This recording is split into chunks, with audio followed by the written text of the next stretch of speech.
Alright, hello, this is Solidworks practice problem 7.42. If you want to follow along with the video, make sure to follow the link in the description, which will take you to the official Solidworks practice problem database. So let's get started. First of all, let's make sure our units are in MMGS. Then we'll start a sketch in the right plane. And if you're wondering why I choose the right plane, is because, you can start the base sketch in the front, right, or top plane, and then make cuts in the other planes, but the right plane just has the most dimensions, so it's the easiest to constrain. Makes it so that you need to look less to all the other drawings. So first of all, let's draw a general outline of what we see in the section AA view, which is also the right view. So go like this. Actually, we'll leave it like that. And let's draw a random circle here. Let's dimension this to have a diameter of 50. And then let's position this circle.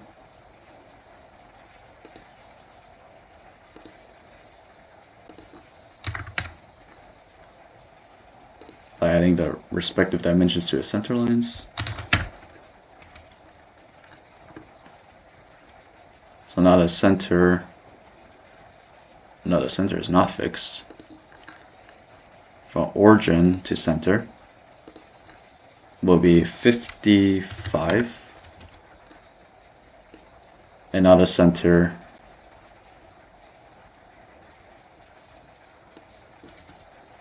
should be fixed.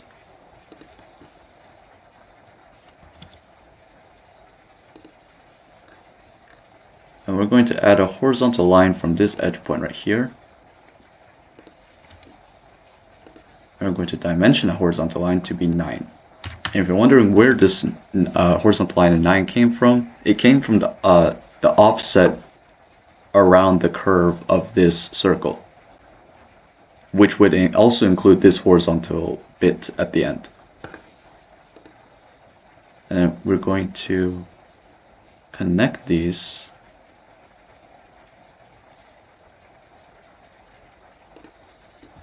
a vertical line. This line is actually not vertical. We need to make it vertical. Vertical. Let's go. Okay. And we'll work our way on the bottom. So horizontal line into an angled line. To an angled line. Actually, let's work our way backwards so that we can keep tangency here.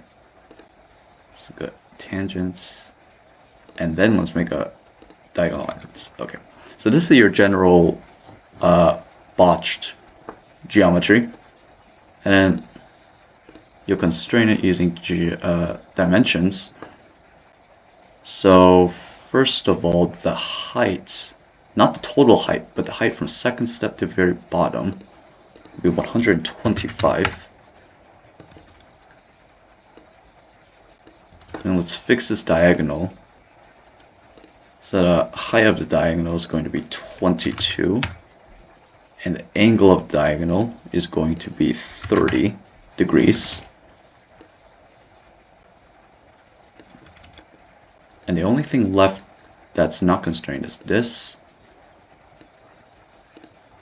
And the dimension of this line will be 65. And if you're wondering where that came from, it came from the top view. So now we have a fully defined sketch. Now we just need to trim away this, so all we have is the arc. And so there's your base geometry. Now let's do a midpoint or mid-plane extrusion. Now this part's obviously you need to extrude by the width, but you're not given the width, so you need to calculate it. If you look in the front view, you're given that the center segment is 38 millimeters, but then on the left side it's 10 and 10. So you need to add 20 from both sides plus the 38. So 20 plus 20 is 40. 40 plus 38 would be 78. So that would be the total width of the part. I wish they would just include that in the drawing, but they always gotta make it difficult. And then we'll start our sketch in the front plane. And this is where we'll make our rectangular cuts and a T cut. So first we'll start a center line, like so. And we'll just draw a corner rectangle. And we'll just mirror that across onto the other side.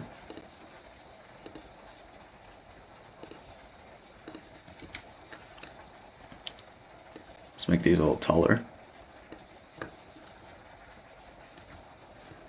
Now let's draw our general outline for the T. It should look a bit like so. And make sure to only draw half of it so you can mirror the other half to have symmetry.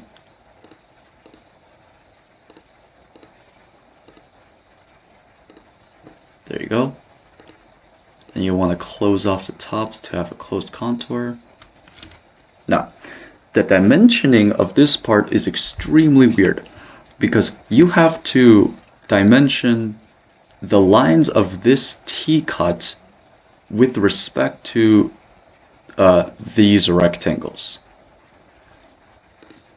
That way you can constrain both of them at the same time. So first of all, we will dimension between far left edge and this side edge. This is 10. That's easy. Now this is the first hard part. The second step, this and this top edge of this rectangle is going to be 6.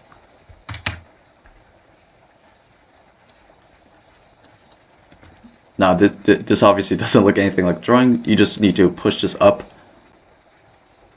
like so. I'll push this part up as well. Make it as close to the drawing as possible. And then the next dimension is going to be from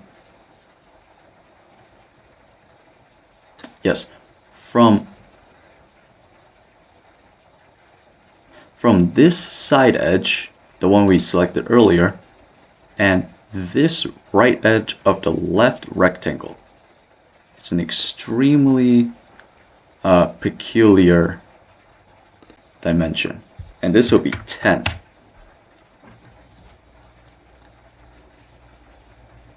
Now this is the very last part. Actually, I'm not sure if this is the last part, but the dimension, or you can think of it as like the width of the shaft of this T cut. Dimension between these two lines is going to be 20. Actually, I'll go up like this, 20. This would be 20.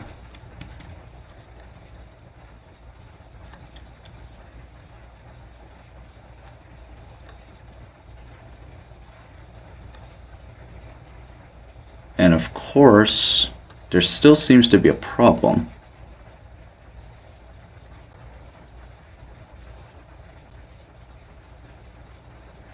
And the problem seems to be that we don't know this length right here.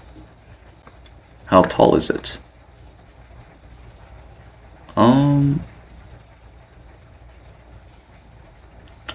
Well, the thing is, I think we actually do know. Well, if you don't know the dimension, then we obviously have to look at the right view dimension.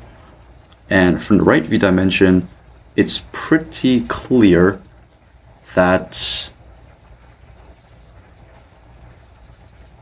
if this right here is the flat part and this is the vertical part, then this vertical part has to be 15 millimeters. Because if you look in the right view, right section AA view, you'll see the 50 and the 65. And I think that's implying that there's a dimension that's supposed to convey how tall these these bars are. These bars, the ones that stick out like a trident, these have to be 15 in order to account for that difference in the section view. And then the last part is this. So this does not seem to be fixed. So what's the fix for this? How can we fix this?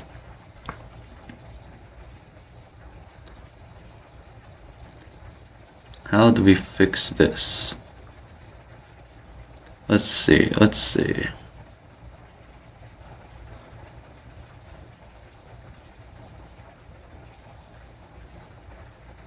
10, 6, 10. How on earth do I fix that?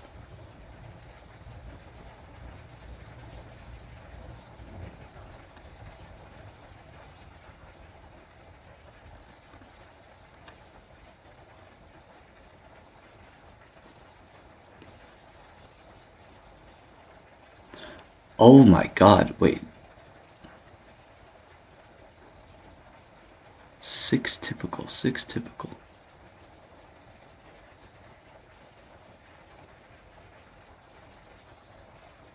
10 typical.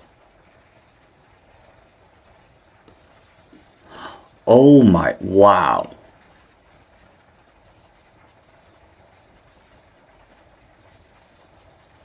Yo, this part is, okay, this is insane. It's crazy how Solidworks put this as a 10-minute medium difficulty problem. This is insanely hard. So, if you look very closely in the front view, you'll notice that the, as said before, that this 6 millimeter degrees or 6 millimeter dimension is set as 6 typical. So if it says typical, then that has to mean that this 6 millimeters needs to be used at least a second time. And obviously, if you look at all the other drawing views, there's no 6 dimension. The only place where a 6 dimension could be used is between this bottom edge and the top edge of this rectangle. This would have to be 6.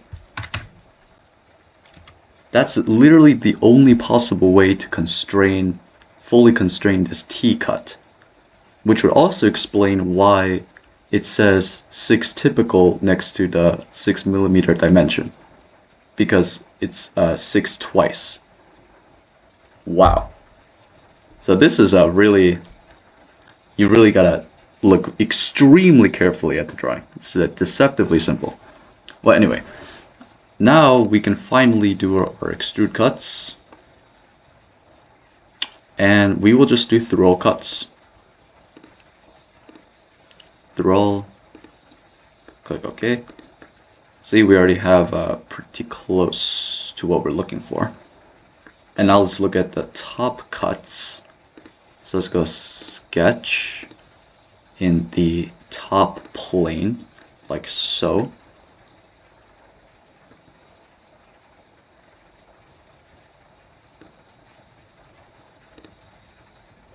And let's do the same strategy as we did before. Let's do a center line right here.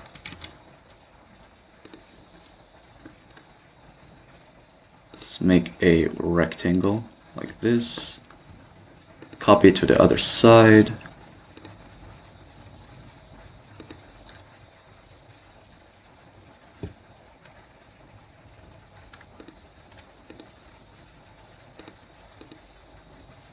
Move it to the other side like so.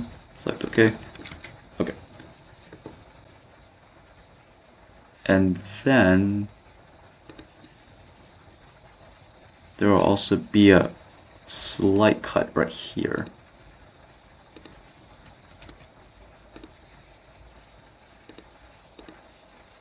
Mirror to maintain symmetry, and then top it off with a line like so. Okay. So we know that this total length right here is 90, right? And this length has to be 65, like 65 minus this, which means the length of this has to be what? 90 minus 65, that has to be 25. Dimension driven. Oh, I must have accidentally added a coincident point. That's actually not supposed to be there. Oh, midpoint. Why is this midpoint constraint? That should not be there. Yeah, sorry about that. Let's add that line back in.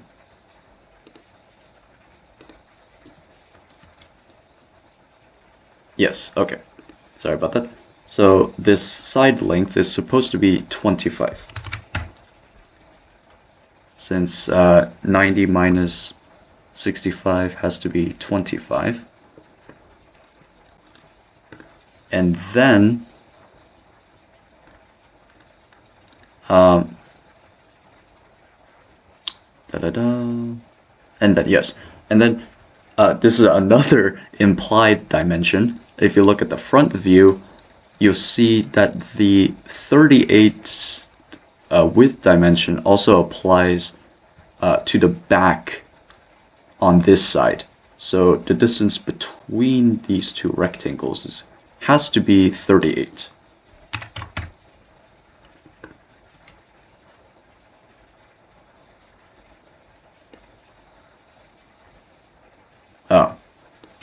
And the problem here is you just need to make the point coincident with the edge. And now these rectangular cuts are fully defined. Now what's left is this cut right here.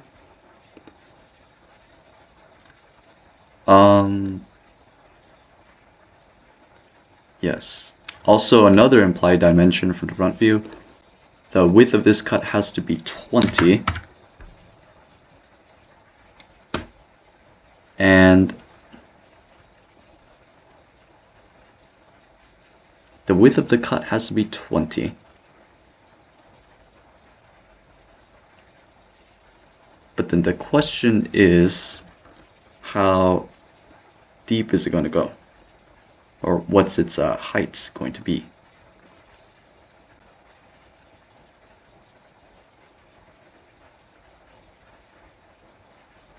I mean, surely this isn't another six dimension, right? It might actually be another 6 dimension. That would be crazy if it is. A 6.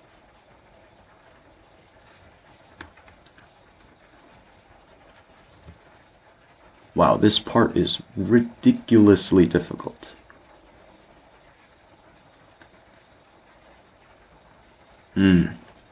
I'm debating whether the distance between the top and bottom edge is 10 or 6. It has to either be 10 or 6.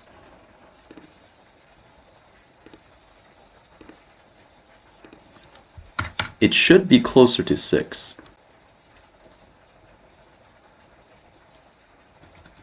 Let me try changing this to 10, see how it looks. Could it be 10? 10, 10, 10, 10, 10. 10 or 6, 10 or 6.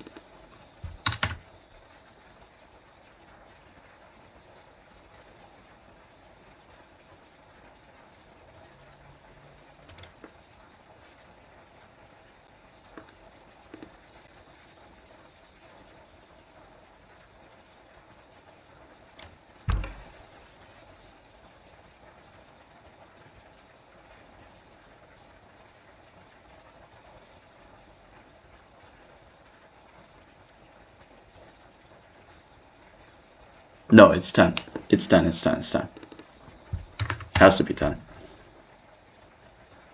Okay. So that's it. So then we'll go to extrude cuts. Then we'll do another throughout cut like so. And the final part, which is, if you can believe it, the hardest part, is going to be cutting on the inside of this right here. So we'll have to make another sketch in the right plane again. And because we're going to be offsetting this circle right here, we need to use the Convert Entities tool. So let's convert this.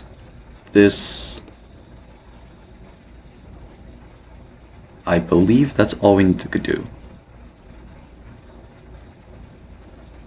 I believe that's it. That's all we need to convert. And let's get our offset tool. And the offset is going to be of 9. Yes, perfect.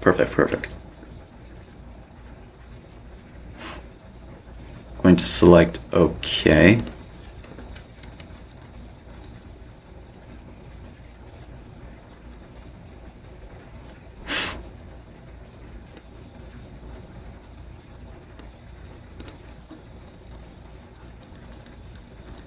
This should be a closed, oh no, not a closed contour. I think we need, no, if it was a closed contour, it would be colored.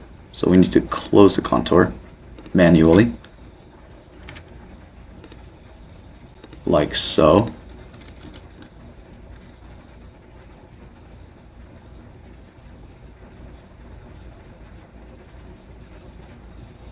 Okay. And this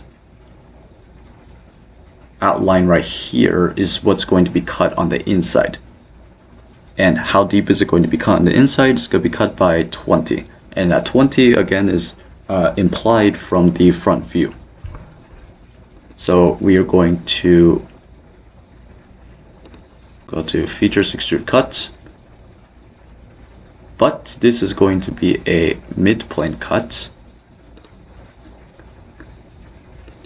Mid-plane cut by 20. And you see it's cutting, yes. You see how it's cutting right in between these two kind of these other two extrusions. It's perfectly mid-cut. So it's like, okay. And that should be your entire completed part. I'm honestly surprised I even finished this. This has been probably the hardest example I've done so far. Very difficult. Anyway, let's go to Mass Properties. And I ended up getting, let's see, is that 1 million? No, I ended up getting 193,279 cubic millimeters. I hope you learned something from this video, and I'll see you in the next one.